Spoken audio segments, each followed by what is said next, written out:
We have a plan. Wow. And the plan is working. The Prime Minister repeats it endlessly. Clearly no one's told them that the economy, our country, is in recession. Clearly no one's told them that that recession per person is the longest since records began almost 70 years ago. People are getting poorer. That recession, almost 2 years per person. If that's their plan, well, it's not the plan of the British people to get poorer. Let's be honest, it's not surprising they're sinking in the polls if they think a recession is a good idea. And something significant has changed in recent months. I've noticed people's concerns and anxiety has turned to anger and fury. Because nothing works. Britain is broken. And we all know who broke it. There are so many areas where it's broken, but let me just give you a few examples.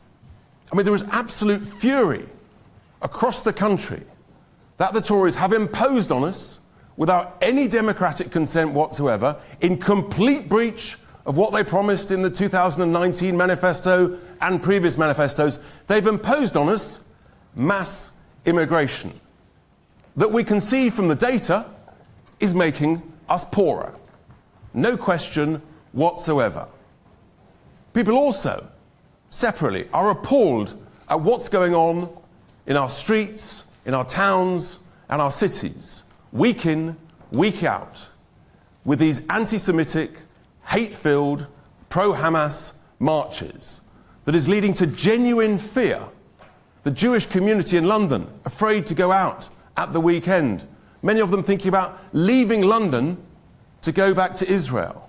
What a shocking indictment of the performance of the boss of the Met Police, of the person in charge of security in London, the Mayor of London, Sadiq Khan, of the Home Secretary and of the Prime Minister, that the Jewish community are terrified. Absolutely appalling. Separately, people are horrified that this gender ideology is infecting our schools, poisoning the minds of our children, parents, grandparents in their millions, shocked by this. And also, people are waking up to the absurd multi-trillion-pound cost of this obsession with net zero. But any of us who want to talk about this, oh no, we're a bigot, yeah, we're smeared, we must be labelled, we're phobic in some way. No, we're not. We're just talking common sense. The genuine concerns of tens of millions of people up and down the country. And it's only Reform UK that is prepared to have that conversation. I've said it before, but I have to say, I think the Westminster establishment has never been more out of touch with the concerns of tens of millions of hard-working British people up and down the country. That's why we're going up in the polls. Just last week, we were only 5% behind the Tories, who are sinking under sinking Sunak to just 18%. We're going up and they're going down. Now, many people think this is a short-term pressure group for one election. Forget it. You're wrong.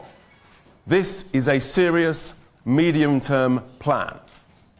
We have to shape and influence and change the course of direction of this country of ours. Because at the moment, it is broken and people are getting poorer. And where does this start?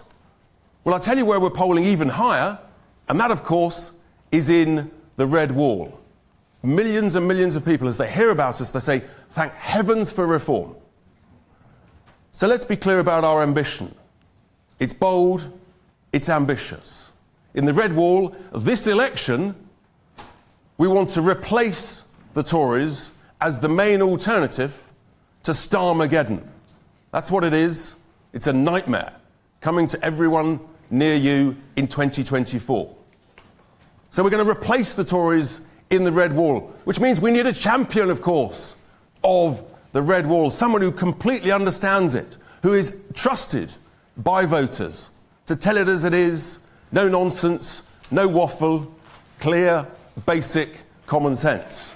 And I'm delighted to announce that I have found that champion of the Red Wall for Reform UK.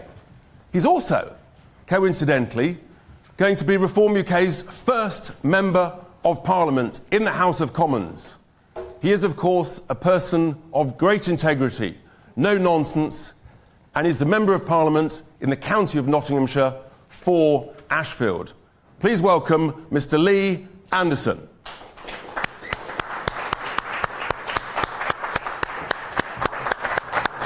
Thanks, Richard. Thank you very much indeed. Brilliant. Let's go have a quick photo.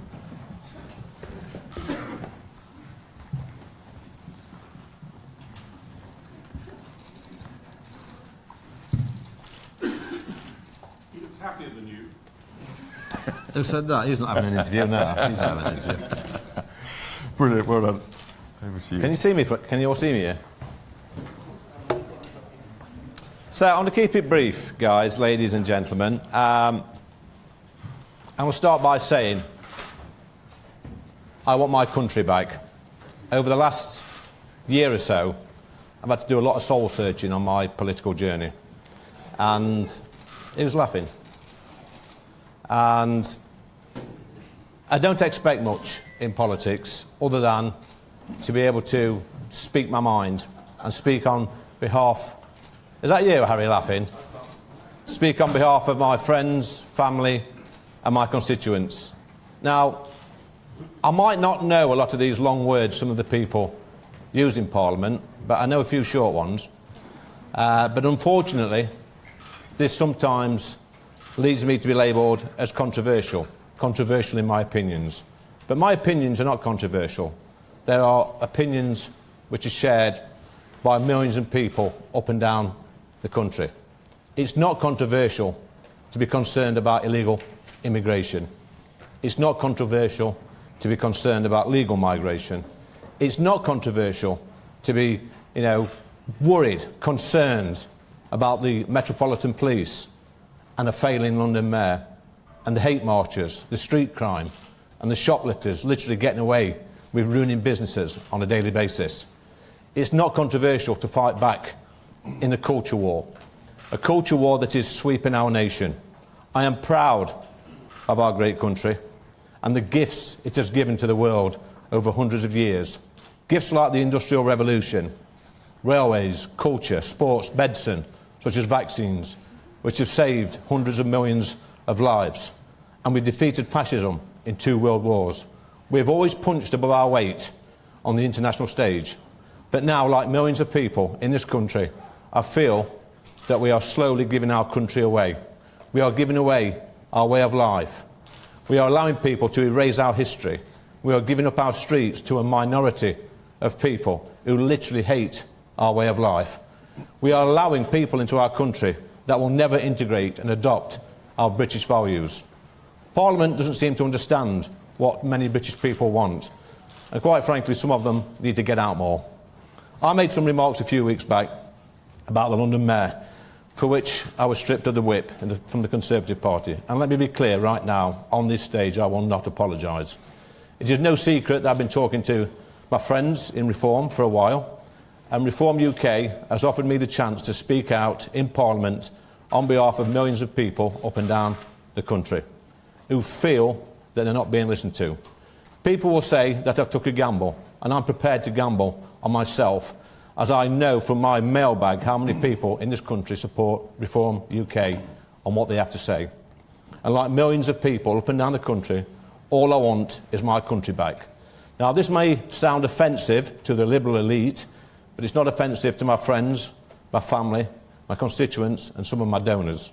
Constituents like my mum and dad, who told me they could not vote for me unless I joined Reform UK. My parents are both nearly 80, and they get it, and I must not let them down. As I said at the beginning, I want my country back. Thank you.